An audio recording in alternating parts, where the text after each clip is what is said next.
меня были одни планы на то, как я буду записывать это видео. Но Гонконг сказал свое слово и вообще помешал всем моим планам, своим ливнем. И поэтому сегодня я записываю свое видео здесь, уже спустя практически 2 недели. Поэтому сразу поехали к главному.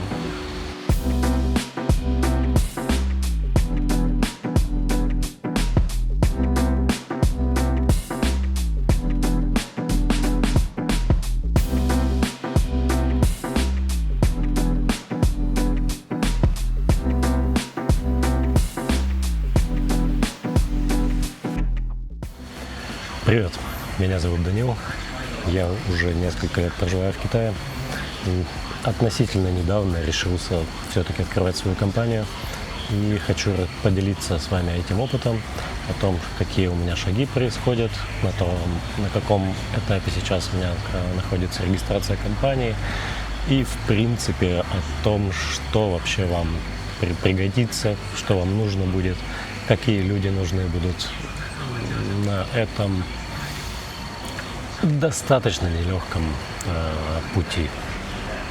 Немного о моей компании и моем продукте, который я сейчас начинаю производить и хочу распространять по всему миру, заниматься экспортом в первую очередь, потому что местный рынок пока еще не так сильно привык и не так сильно много знает про вообще в принципе мой продукт.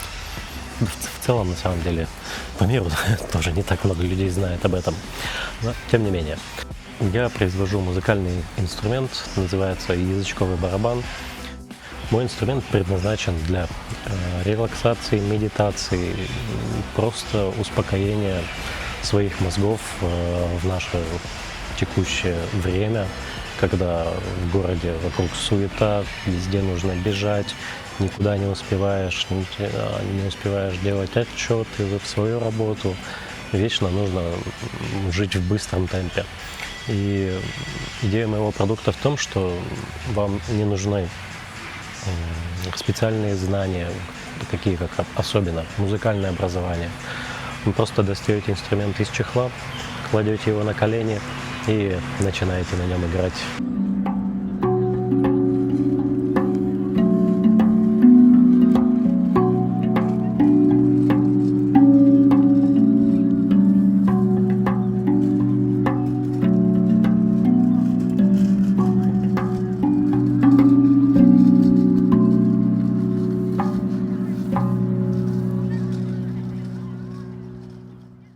Итак, собственно, теперь о пунктах, которые вы будете проходить, которые вам будут необходимы, и, в принципе, о том, что вам может понадобиться на этом достаточно долго, на самом деле, пути поочередно.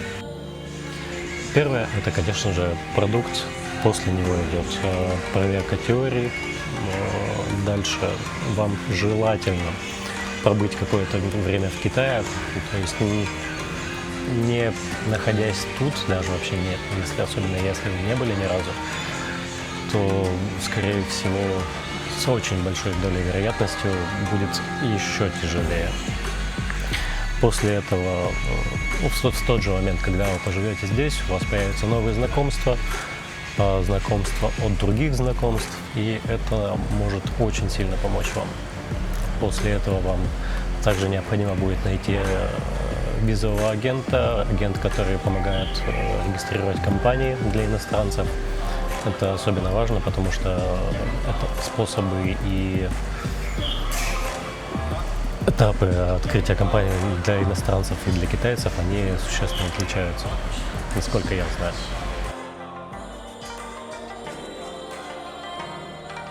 После этого вам обязательно нужно распланировать бюджет. Желательно после того, как вы распланировали бюджет, умножить это все на 3. После этого нужно найти помещение. Здесь пригодится человек, который занимается регистрациями компаний. После помещения вам нужно непосредственно начать процесс регистрации компании.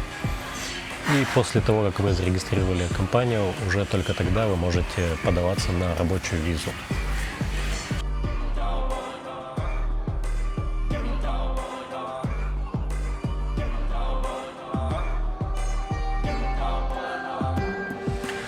Теперь пройдемся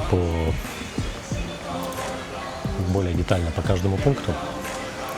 Первое — это, конечно же, продукт.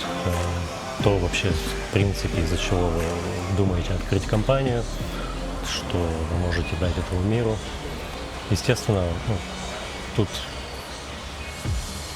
в принципе, информацию об этом можно найти где угодно, и это очень большая отдельная тема в целом, поэтому здесь сильно не будем останавливаться, сразу перейдем дальше к следующему пункту. Проверка идеи, краудфандинг он же. В целом вещь не обязательная, но очень, в моем случае, буду говорить о своем опыте, в моем случае очень сильно помогла мне поверить в продукт, в то, что я в принципе сам этого смогу сделать, и я смогу реализовать эту идею. Следующий пункт «Прожить в Китае». Это, конечно, на самом деле опционально, но не понимая вообще, как живет Китай, как живут местные люди, какие способы общения, менталитет, привычки, даже просто бытовая жизнь. Без этих знаний будет еще тяжелее, помимо того, что это в принципе так сложный процесс, то еще тяжелее на адаптацию, на акклиматизацию, не тепловую, а на акклиматизацию бытовой жизни. Поэтому желательно сделать несколько поездок, даже можно сделать по турвизе, тем более сейчас по турвизе можно проживать месяц, даже многократное, то есть 2 месяца подряд, но с обязательным выездом из Китая.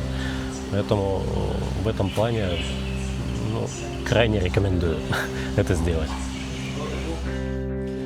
По поводу новых знакомств. Это, в принципе, для меня, наверное, за последние пару лет стало достаточно большим открытием в том, что ты никогда не знаешь, какой человек, вообще как случайное знакомство, даже сидя в кофейне или сидя в баре там, или на концерте, случайное знакомство может тебя в будущем выручить, помочь тебе, либо даже просто сам факт этого знакомства, что ты знаешь этого человека, и тот человек может тебе подсказать или предложить помощь другого человека. Это уже очень многое значит. Где-то живи, слушают музыку, вовсю чилит на диване в кофейне. И вот это вот прям Китай. Не знаю, что вам или нет, но это прям колорит местный.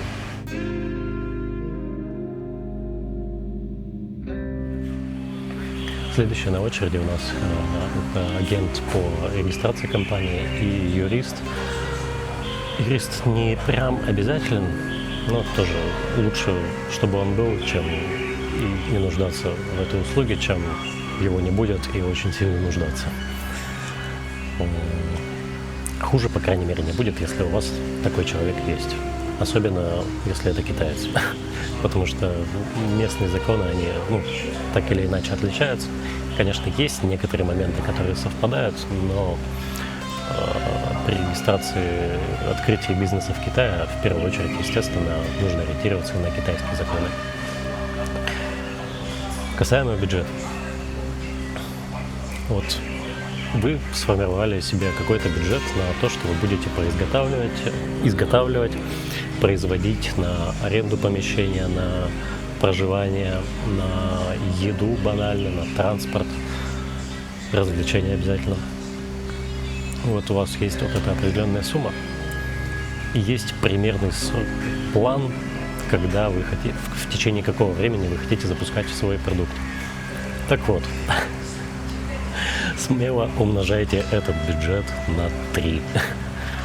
Это вам определенно сильно облегчит жизнь, как минимум избавит от лишней суеты, лишних нервов, лишних телодвижений и не таких обязательных внешних вложений, как инвестирование, поиск инвесторов, договоры с инвесторами и прочее. Просто я сейчас вот как раз с этим столкнулся. И, конечно, я бы мог в целом своими силами и средствами все свои цели закрыть, хотелки. Но это бы еще сильнее увеличило и без того долгий срок открытия компании, запуска бизнеса, поэтому я все-таки решил привлечь дополнительных людей, разделить с ними доход компании в обмен на финансовую выгоду прямо сейчас. И в этом плане, конечно, лучше сразу просто умножить весь ваш бюджет на 3. А еще, учитывая то, как работают китайские компании, это вообще просто отдельный мрак.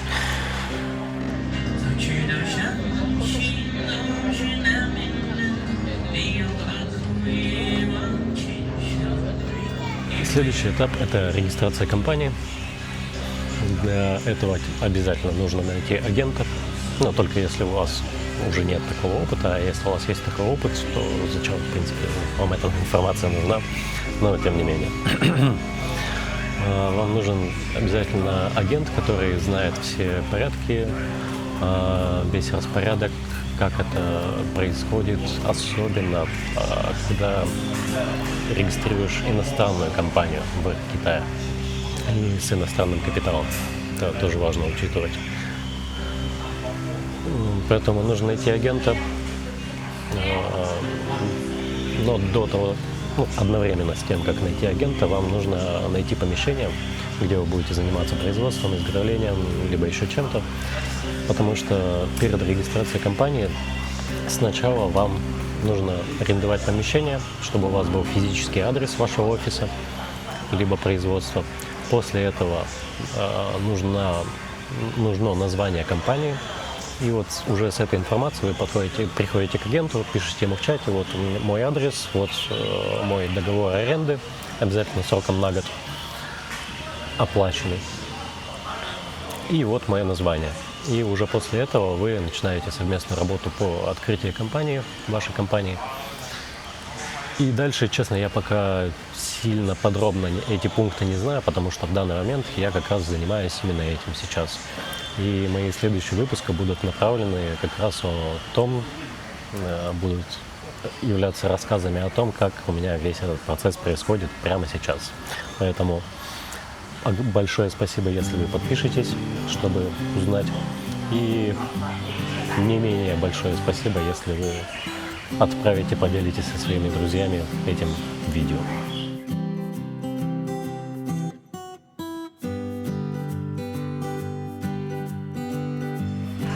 Последний, но не менее важный пункт о том, что вам предстоит сделать. Так вот, следующий пункт, он касается получения рабочей визы. Сразу же, без рабочей визы работать в Китае вы не сможете. То есть вообще это не то, что даже работать именно, а скорее получать какое-либо финансирование, либо какие-то предоставлять коммерческие услуги. То есть любая ситуация, когда вам приходит платеж от Китая, либо, в принципе, даже из-за рубежа Китая, потому что это будет через ваши банковские счета проходить, любое такое движение обязательно требует наличия рабочей визы. Бизнес-виза, туристическая, тем более, этого не включает, и здесь по этим типам виз можно только проживать, либо посещать какие-то мероприятия, выставки и прочее. Поэтому после того, как вы получили уже лицензию компании, там такой небольшой сертификат, вы уже можете на основании этой лицензии делать на себя рабочую визу.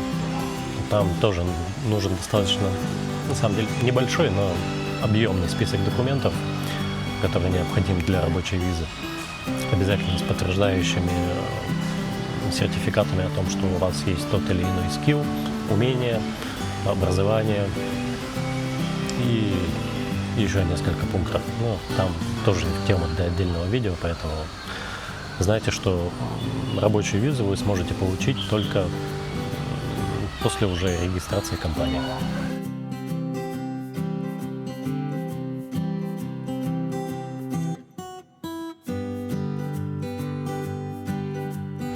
забавная история. Вернее, то, как это обычно бывает.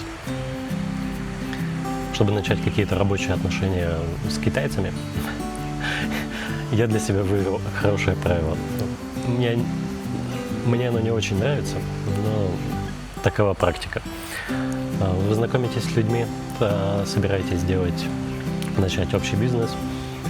И первое, что прям обязательно нужно сделать, это позвать вашего партнера, либо будущего партнера на обязательный ужин. Китайский ужин. Ну, на самом деле не обязательно какой. После этого желательно сходить в бар, выпить чего-нибудь горячего, чая зеленого в Китае. Несмотря на все трудности, сейчас проект наконец-то сдвинулся с долгой паузной мертвой точки.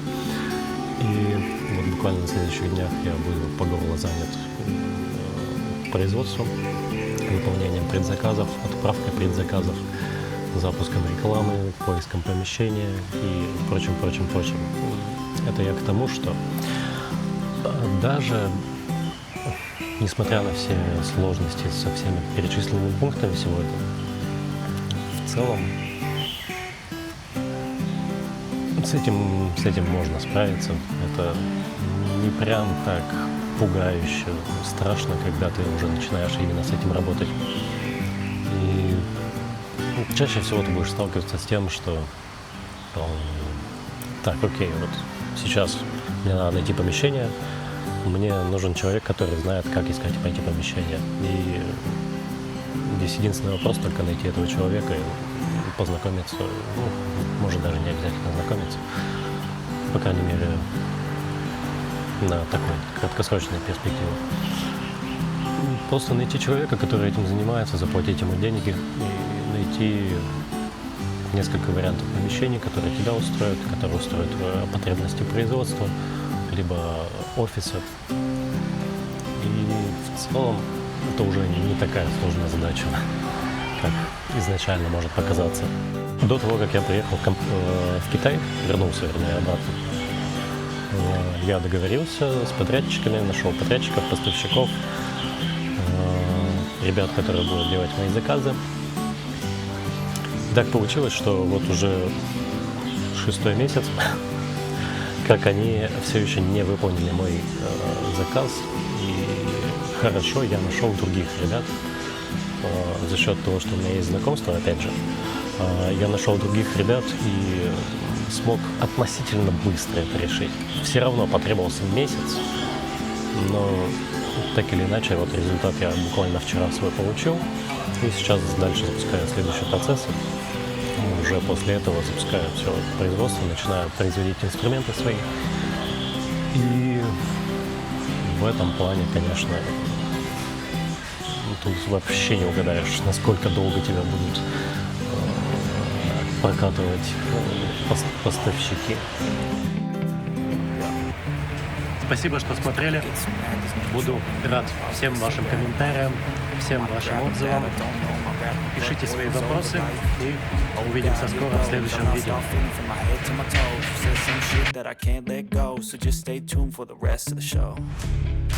So have you ever felt betrayed? Switches how you see things. Realize something needs change.